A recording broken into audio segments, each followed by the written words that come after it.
नाजरीन, जैसा कि आप जानते हैं कि दीन इस्लाम 1400 साल पहले वजूद में आया और आज भी दुनिया की तारीख में इस्लाम ही वो वाहिद मजहब है जो दुनिया में तेजी से फैल रहा है।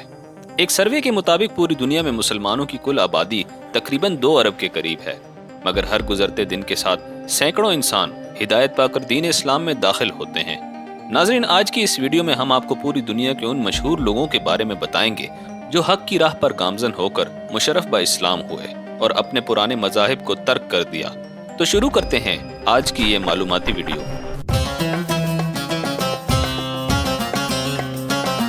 Shawn King. नाजरीन, शॉन किंग का ताल्लुक यूएसए से है और इनकी उम्र तकरीबन 44 बरस है। शॉन एक मशहूर सोशल मीडिया इन्फ्लुएंसर और राइटर हैं।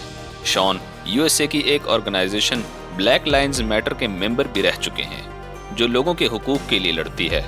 शॉन एक क्रिश्चियन फैमिली से ताल्लुक रखते थे और इनकी शादी भी एक क्रिश्चियन लड़की से ही हुई थी। शॉन सोशल मीडिया में काफी एक्टिव हैं और इंस्टाग्राम पर इनके तकरीबन 5 मिलियन से भी ज्यादा फॉलोअर्स हैं। नाजरीन, जब सेहोनी फौज ने फलस्तीन पर जुल्म ढाना शुरू किए तो ये बात शॉन को बहुत नागवार गुजरी। शॉन ने अपने इंस्टाग्राम अकाउंट पर फलस्तीनियों से यकजहती का इजहार किया और फलस्तीनियों के हक में आवाजें उठाईं। शॉन अपनी हर सोशल मीडिया पोस्ट पर गजा के मुसलमानों को सपोर्ट करते और इसराइल को बुरा भला कहकर उनको आड़े हाथों लेते थे। इस वक्त तक शॉन ने इस्लाम कबूल नहीं किया था, मगर फिर भी शॉन को मुसलमानों से बहुत ज्यादा हमदर्दी थी। बहुत कम अरसे में शॉन फलस्तीनियों के हक में आवाज बुलंद करने की वजह से एक बहुत बड़ी कुव्वत बनकर उभर रहे थे, मगर ये बात इसराइल और इनके अपने मुल्क के दुश्मनों को जरा भी पसंद नहीं थी। आखिरकार एक दिन इनका इंस्टाग्राम अकाउंट डिलीट कर दिया गया और इन्हें सोशल मीडिया के तमाम प्लेटफॉर्म से बैन कर दिया गया। ये वक्त शॉन के लिए बहुत मुश्किल था, मगर फिर भी वो हिम्मत नहीं हारे। शॉन ने अपने एक इंटरव्यू में बताया कि मुझ पर बहुत मुश्किल वक्त चल रहा है, मगर मेरी मुश्किलात गजा के मुसलमानों की मुश्किलात के सामने कुछ भी नहीं है। नाज़रीन, आपको ये भी बताते चलें कि इनके दुश्मनों ने इन्हें बहुत डराने धमकाने की कोशिशें की, मगर शॉन डरने के बजाय अपनी अहलिया को लेकर मस्जिद में चले गए और मुशर्रफ बा इस्लाम हो गए। आज अल्हम्दुलिल्लाह ये एक मुस्लिम फैमिली है। विलियम ओट। नाजरीन, विलियम ओट का ताल्लुक ऑस्ट्रेलिया से है और ये एक इंतहाई ज़बरदस्त MMA फाइटर हैं।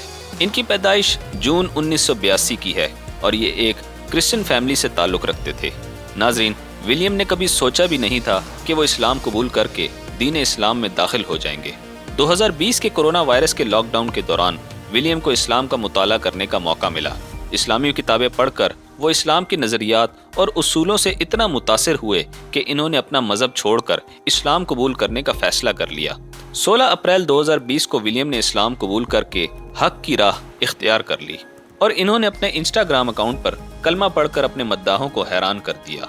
इन्होंने अपना नाम तब्दील करके खालिद रख लिया और इन्होंने बताया कि दीन इस्लाम के बारे में वो काफ़ी अरसे से रिसर्च कर रहे थे, मगर वक्त न मिलने की वजह से इसका मुकम्मल मुताला नहीं कर सके। मगर लॉकडाउन की वजह से इन्हें काफ़ी वक्त मिला और इस वक्त को इन्होंने दीन इस्लाम को समझने में वक्फ कर दिया और अल्हम्दुलिल्लाह अब वो एक सच्चे मुसलमान हैं। Mike Tyson.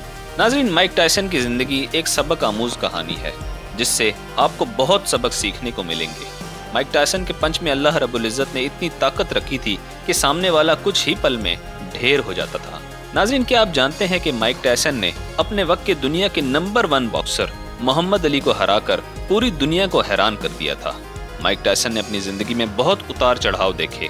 1992 में Mike Tyson physical assault case में जेल गए थे, लेकिन माइक टायसन का कहना था कि उन्हें झूठे रेप केस में फंसाया गया था। उस वक्त माइक टायसन कामयाबियों की बुलंदियों पर मौजूद थे। आप उनकी कामयाबी का अंदाजा इस बात से लगा सकते हैं कि उस वक्त ना तो सोशल मीडिया था और ना ही इंटरनेट, फिर भी माइक टायसन को पूरी दुनिया जानती थी। जेल में माइक टायसन की मुलाकात चंद मुसलमान कैदियों से हुई। माइक टायसन ने उन कैदियों से इस्लाम के बारे में पूछा। उन मुसलमान कैदियों ने इस्लाम के मुतालिक जब माइक टायसन को बताया तो माइक टायसन को दीन इस्लाम बहुत पसंद आया। उसके बाद माइक टायसन ने इस्लाम को स्टडी करना शुरू कर दिया। 3 साल जेल में गुजारने के बाद जब माइक टायसन रिहा हुए तब तक इन्होंने इस्लाम कबूल कर लिया था और इन्होंने अपना नाम बदलकर मलिक अब्दुल अजीज रख लिया। आज अल्हम्दुलिल्लाह ये इस्लाम की आगोश में है। AR रहमान। नाज़रीन, आपको जानकर हैरानगी होगी कि भारत के मशहूर म्यूजिक डायरेक्टर AR रहमान ने एक हिंदू फैमिली में आंख खोली थी।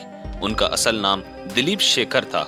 उनके वालिद म्यूजिक इक्विपमेंट अरेंजर का काम करते थे और उन इक्विपमेंट को किराए पर भी देते थे। AR रहमान اپنے والد کے ساتھ سیٹ پر جایا کرتے تھے اور ہارمونیم بجاتے تھے، لیکن ان کے اور ان کے والد دونوں کے کام کرنے کے باوجود ان کا گھر نہیں چل رہا تھا، کیونکہ ان کو اس کا معاوضہ بہت کم ملتا تھا۔ تو AR رحمان نے فیصلہ کیا کہ وہ سیٹ پر ایک نوکری کر لیں۔ جیسے ہر سیٹ پر ایک لڑکا موجود ہوتا ہے کہ چائے لے آؤ، کھانا لے آؤ، صفائی کر دو، ویسا کام AR رحمان نے شروع کر دیا اور ساتھ ساتھ میوزک بھی شروع کیا۔ ایک مرتبہ ان کی چھوٹی بہن بیمار ہو گئی، اتنی بیمار کہ ڈاکٹرز نے جواب دے دیا کہ یہ اب نہیں بچ سکتی۔ ایسے میں دلیپ کی ملاقات ایک اللہ والے سے ہوئی۔ انہوں نے دعا کی اور معجزاتی طور پر ان کی بہن بالکل ٹھیک ٹھاک ہو گئی۔ دلیپ اس چیز سے اتنا متاثر ہوئے کہ انہوں نے اسلام قبول کر لیا، لیکن اس وقت بھی ان کے حالات اتنے اچھے نہیں تھے، وہ بمشکل اپنا گھر چلا رہے تھے۔ اس اللہ والے نے بتایا کہ تمہاری زندگی 10 سال بعد بالکل بدل جائے گی اور تم شہرت کی بلندیوں کو چھو لو گے۔ 10 سال کے اندر اندر AR رحمان اتنا مشہور ہو گئے کہ نہ صرف بھارت میں نمبر 1 میوزک ڈائریکٹر بن گئے بلکہ آسکر ایوارڈ بھی جیت لائے۔ آج وہ بھارت کے سب سے مہنگے میوزک ڈائریکٹر ہیں۔ کریم عبد الجبار۔ ناظرین، آپ میں سے جو لوگ بروس لی کو پسند کرتے ہیں انہیں یہ بات ضرور پتا ہوگی کہ کریم عبد الجبار کون ہے۔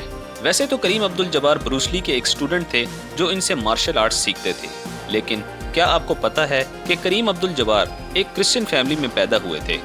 کریم عبد الجبار ایک امریکن باسکٹ بال پلیئر تھے اور ان کا نام لوئس ایلسنڈر تھا اور ان کو باسکٹ بال کا سب سے بہترین پلیئر مانا جاتا ہے۔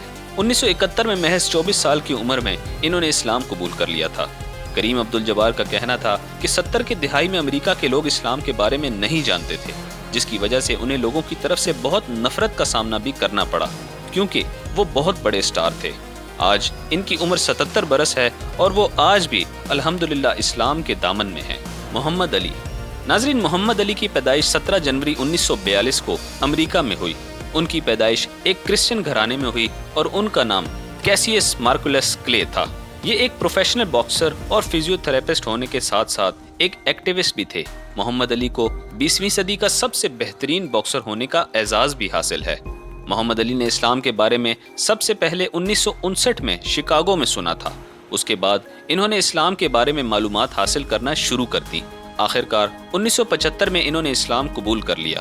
3 جون 2016 کو وہ اس جہان فانی سے کوچ کر گئے۔ ناظرین، ہم امید کرتے ہیں کہ آپ کو ہماری آج کی ویڈیو پسند آئی ہوگی۔ ہم اس ویڈیو کا سیکنڈ پارٹ لے کر بہت جلد آپ کی خدمت میں حاضر ہوں گے۔ اگر آپ اسلامک ایمپائرز کی ہسٹری کے بارے میں جاننا چاہتے ہیں تو اس ویڈیو پر کلک کر کے دیکھ سکتے ہیں۔ ملتے ہیں آپ سے نیکسٹ ویڈیو میں، تب تک کے لیے اللہ حافظ۔